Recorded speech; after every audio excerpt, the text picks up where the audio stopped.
A teacher walked into a class of senior students and told them that he was going to give them a surprise test. They were obviously a bit taken aback by this, as they didn't know what to expect. And so they waited anxiously while the teacher handed out the test papers, face down, as usual. And when he had handed them all out, he asked his students to turn the pages and begin. To everyone's surprise, there were no questions, just a black dot right in the middle of the page. Seeing the astonished expressions on everyone's faces, the teacher said, "I want you to write what you see there.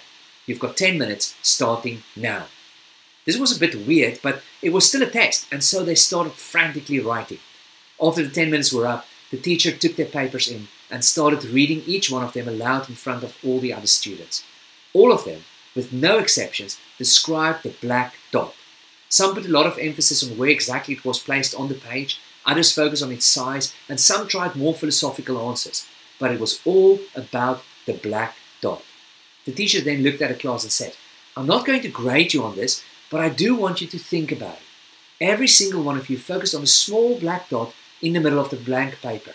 None of you wrote anything about the enormous white space all around it.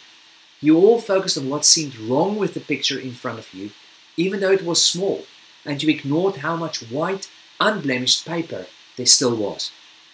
The same happens in life. When something goes wrong or doesn't work out the way we want it to, we tend to focus on that, and suddenly it feels as though everything is bad. Meanwhile, there is still so much that is good all around us, and maybe we should focus on that instead. Friends, I think there's a great lesson for all of us in this story, and therefore, as you face the blank test paper of the day ahead of you, decide that you are going to answer it by focusing on the enormous piece of white space all around you, rather than being dragged down by the one small black dot. Who knows? That may just be the perspective change you need to change your life.